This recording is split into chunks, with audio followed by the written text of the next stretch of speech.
August 6th, 1945. 8:16 in the morning.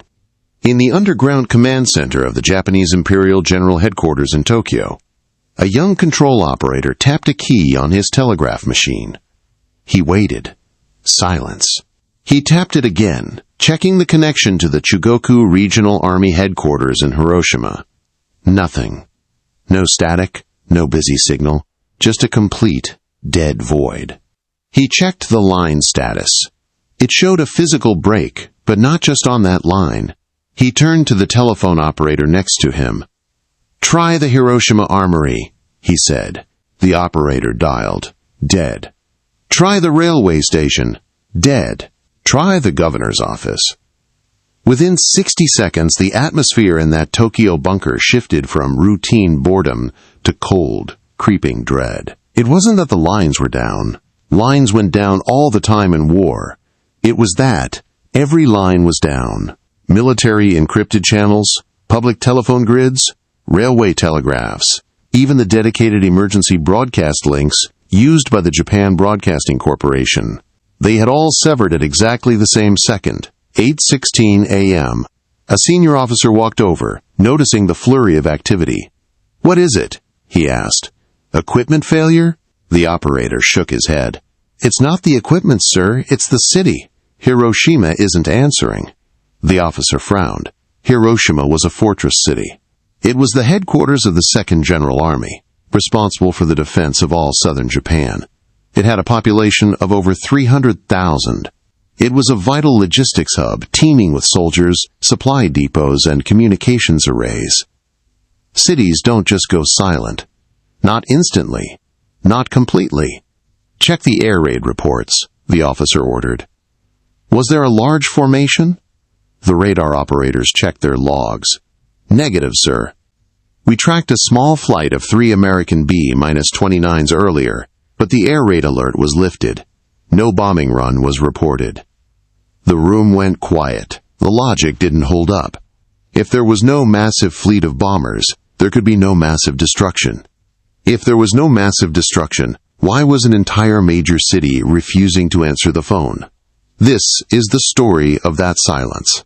It is the story of a few hours in Tokyo, where the men in charge of an empire tried to make sense of a new reality that their minds literally could not process.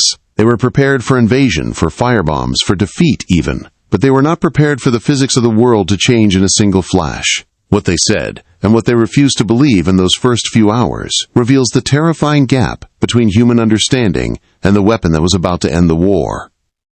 To understand why the silence was so baffling to the Japanese High Command, you have to understand the mindset in Tokyo that morning. Japan was a nation under siege. They were used to destruction. American B-29s had been firebombing cities like Tokyo, Osaka, and Kobe for months. The Japanese military leadership knew what an air raid looked like. It looked like hundreds of planes darkening the sky. It sounded like a rolling thunder of explosions that lasted for hours. It looked like a sea of fire that spread gradually, block by block, giving people time to flee or fight the flames. So when the radar stations picked up 3 lonely dots moving towards southern Japan earlier that morning, the reaction was calculated indifference. The Japanese air defense system was exhausted. Fuel was scarce. Ammunition for anti-aircraft guns was being hoarded for the expected ground invasion, and pilot morale was fraying. Launching interceptors for every single American plane was a waste of resources they didn't have. At 7:09 a.m., an air raid alert had actually been sounded in Hiroshima when a lone weather plane, the Straight Flush, flew over. But it just circled and left. The skies cleared. People came out of their shelters, they went to work, children went to school to help clear fire breaks. Then, at shortly after 8 a.m., the radar picked up another small group. Just 3 planes this time. One of them was the Enola Gay. The Japanese command in Hiroshima made a fatal calculation. They assumed these were reconnaissance planes. Why would the Americans send 3 bombers to attack a city? It made no tactical sense. You don't bomb a city with 3 planes. You map it. You photograph it. So at 8:09 a.m., the air raid alert was lifted. The sirens stopped wailing. The all clear was given. In Tokyo, the reports reflected this. 2 or 3 B-29 sighted. No engagement. The High Command dismissed it. They were looking at the big picture, preparing for the massive Allied invasion fleet they knew was coming eventually. They were moving divisions, fortifying beaches, and organizing civilian militias. A few stray planes over Hiroshima were a nuisance, nothing more. This context is crucial because it created a psychological blind spot. When the lines went dead at 8:16 a.m., the first instinct of the leadership wasn't, "We have been attacked." It was, "The system is broken." They assumed a technical failure. Maybe a localized power station accident. Maybe a partisan sabotage of the main trunk line. The idea that a single one of those 3 reconnaissance planes had just wiped a city off the map wasn't just unlikely, it was inconceivable. It didn't fit the rules of warfare as they knew them, and because it didn't fit, they simply refused to see it. Let's go back to that control room in Tokyo. It's now 8:30 a.m., roughly 15 minutes after the bomb dropped. The confusion is turning into agitation. The main telegraph operator is trying to route a signal through neighboring towns. He tries Kure, a naval port about 15 miles south of Hiroshima. The line to Kure connects instantly. The operator in Kure answers. "Status report. Tokyo demands. We cannot reach Hiroshima. Is there a problem with the trunk lines?" The voice on the other end at Kure is shaky, hesitant. "Tokyo. We can't reach them either. But we can see something." "See what?" Tokyo snaps. "Smoke? Is there a fire?" It's not a fire, sir. It's a cloud. We can see a massive column of cloud rising over the mountains towards Hiroshima. It looks like the sky is broken." The Tokyo operator relays this to his superiors. A cloud visible from 15 miles away? That implies a catastrophic explosion. But again, the logic fails them. A massive ammunition dump explosion, perhaps? The arsenal in Hiroshima was huge. If a saboteur had managed to ignite the main powder stores, that might explain a large cloud and severed lines nearby, but the entire city. Reports start trickling in from railway stations north of the city. A station master at a small stop just outside the city limits taps out a frantic message. Hiroshima has been annihilated. The message is short, terrifying, and vague. Annihilated is a word used for hyperbole, not military reports. The officer in Tokyo reading the transcript throws it down on the desk. "Get me a real report," he yells. "What does annihilated mean? Are the tracks cut? Is the station burning?" He doesn't understand that the station master isn't using a metaphor. He is looking down the tracks where a city used to be and seeing a flat, burning wasteland. The tracks don't just end, they melt. In the Imperial Headquarters, General Seizo Arisu, the Deputy Chief of the General Staff, is briefed. He is a practical man, a man of logistics and intelligence. He looks at the reports. 3 planes, no heavy bombardment, yet total silence, and reports of a terrible cloud. It doesn't add up. "It must be a new type of bomb," one staffer suggests tentatively. "Perhaps a saturation of incendiaries dropped all at once." But Arisu knows incendiaries. They take time to burn. They leave survivors to scream on the radio. They don't cut the electronic pulse of a metropolis in a microsecond. He orders a pilot, a staff officer named Major Nakanishi, to fly from Tokyo to Hiroshima immediately. His orders are simple. Fly over the city. Find out what is happening. Land if you can. Report back. It is a 3-hour flight from Tokyo to Hiroshima. While Major Nakanishi is in the air, the Japanese leadership is suspended in a strange limbo. They are in the middle of a war, managing 1,000 crises, but this vacuum of information is paralyzing. During these hours, the rumors begin to solidify into something darker. The Japan Broadcasting Corporation, the NHK, realizes that their local affiliate in Hiroshima has simply ceased to exist. They try to reroute the broadcast signal to a backup station in the suburbs. A technician comes on the line, coughing, his voice thick with panic. He reports seeing a flash like a magnesium flare, followed by a boom that knocked the walls down. A flash, a single boom. This contradicted the ammunition dump theory. Ammo dumps explode in chains. Pop, pop, boom. A single flash suggested a single device, but what single device destroys a city? In the Tokyo headquarters, the discussion turns to the Americans. Could they have done it? One admiral asks. Could they have made a superweapon? Japanese nuclear physicists, led by Dr. Yoshio Nishina, had been working on their own theoretical atomic research. They knew the theory. They knew that splitting the atom could release immense energy. But they also calculated that the industrial effort required to enrich enough uranium for a bomb was staggering. They believed firmly that the United States, even with its vast resources, could not possibly have solved the engineering problems yet. They estimated it would take years, maybe decades. So the leadership sat in that room and comforted themselves with their own science. It cannot be an atomic bomb, they reasoned. They haven't tested one. We would have heard. It's impossible. They clung to the idea of a, quote, special conventional explosive. Maybe a massive chemical weapon? Maybe a new type of liquid air explosive? They were bargaining with reality. If it was a conventional weapon, no matter how big, they could fight it. They could shoot down the planes carrying it. They could build deeper shelters. But if it was that, if it was the thing the physicists whispered about, then the war wasn't just lost. The war was obsolete. As the clock ticked past noon, they waited for Major Nakanishi's report. They needed eyes on the target. They needed someone to tell them that the city was damaged, burning, perhaps heavily hit, but still there. They needed to know that the map hadn't changed.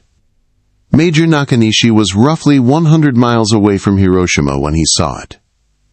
He was flying at altitude, the engine of his plane droning in his ears, scanning the horizon.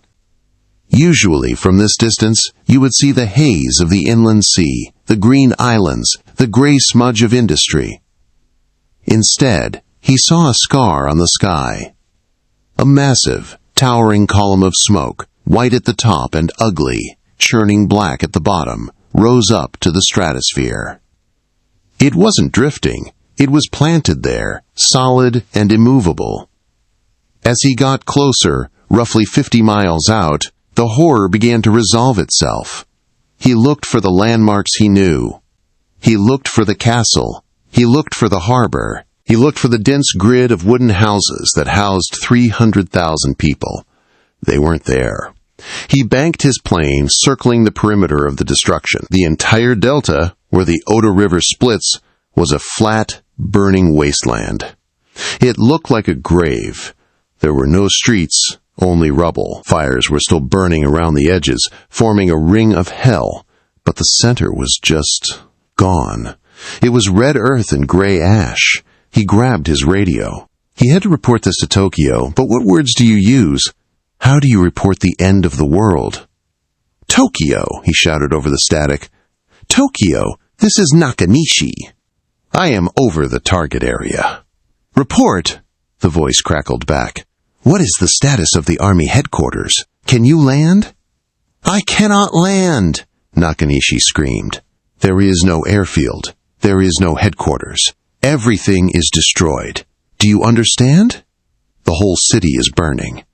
It is all burning. In Tokyo, the silence returned to the room. This was the confirmation they had dreaded. It wasn't a mistake. It wasn't a cut line. It was total annihilation. But even then, the denial persisted. When the report was handed to the Minister of War, Korachika Anami, he read it and reportedly set it down without a word. He looked at his staff. We must send a team of scientists, he said finally. We must know what did this. They still couldn't say the word. They couldn't admit that one plane had done the work of 1,000. Because if they admitted that, they would have to admit that their entire strategy of decisive battle on the mainland, the plan to bleed the Americans until they sued for peace, was a fantasy. You cannot bleed an enemy who can wipe you out from 30,000 feet without losing a single man. The silence of Hiroshima was deafening, but the silence in the hearts of the Japanese leadership was the silence of men realizing their world had just ended. The denial finally broke 16 hours later, and it didn't come from a Japanese report. It came from a radio broadcast in San Francisco. At shortly after midnight on August 7th, Japanese monitoring stations picked up a transmission from President Harry Truman. The translation was hurried to the high command. The words were blunt and terrifyingly specific. Truman said, "It is an atomic bomb. It is a harnessing of the basic power of the universe. The force from which the sun draws its power has been loosed against those who brought war to the Far East." This statement changed everything. Until that moment, the Japanese military had been clinging to the hope that this was just a super-conventional weapon. Why? Because you can endure conventional weapons. You can fight against fire. But an atomic bomb? That was a psychological checkmate. Dr. Yoshio Nishina, Japan's leading nuclear physicist, was summoned to the headquarters. The generals asked him a simple question. Is it true? Could they have done it? Nishina was a realist. He looked at the reports of the flash, the mushroom cloud, and the total disintegration of buildings. He told them, "We must go there, but if the reports are accurate, then yes, it is atomic." On August 8th, Nishina arrived in Hiroshima. What he found ended the debate. He didn't just see rubble, he saw the signature of the atom. He found X-ray film in the Red Cross hospital that had been totally exposed inside its lead containers. He found roof tiles that hadn't just broken, but had bubbled and melted from heat that exceeded 3,000 degrees Celsius, heat that only exists in stars or nuclear reactions. He called Tokyo and delivered the verdict. It is an atomic bomb. This is where the story gets even darker. You might think the Japanese government, upon hearing this, would immediately surrender. They didn't. The Imperial Army leadership, men like General Anami, shifted their logic. They argued, fine, they have one, but making these bombs requires immense uranium. They probably used their entire supply to build this one gadget. They can't possibly have another one ready. Think about that gamble. They were betting the survival of their nation on an estimate of American industrial output. They decided to gamble that Hiroshima was a one-time stunt. They were wrong. And while they debated, the Fat Man bomb was already being loaded onto a plane on the island of Tinian, destined for the city of Kokura, and eventually, Nagasaki. The paralysis in Tokyo reached its peak on the morning of August 9th. The Supreme Council for the Direction of the War, the Big Six, was in a heated meeting. On one side, you had the Prime Minister and the Foreign Minister, who realized the game was over.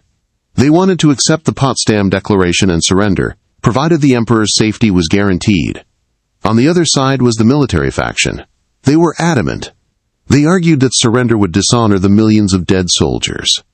They proposed a decisive battle on Japanese soil. Their logic was terrifying. If they could force the Americans to invade, they could inflict so many casualties on the beaches that the U.S. would negotiate a peace treaty rather than demand unconditional surrender. They were willing to sacrifice 20 million Japanese citizens to achieve this. The meeting was deadlocked. And then, history delivered a second blow. In the middle of the argument, a messenger entered the room. He handed a slip of paper to the council. It was a report from the city of Nagasaki. "The city has been destroyed," it read. "Similar flash, similar cloud, total devastation. They only have one theory evaporated in that room. If the Americans could drop 2 atomic bombs in 3 days, they could drop 10. They could drop 50. They could wipe out every city in Japan without landing a single Marine on the beaches." The military strategy of bleeding the invaders dry was useless, because the invaders didn't need to invade anymore. They could just delete Japan from the map, city by city from the safety of the sky. This was the breaking point. The strategic calculus had shifted from warfare to extermination.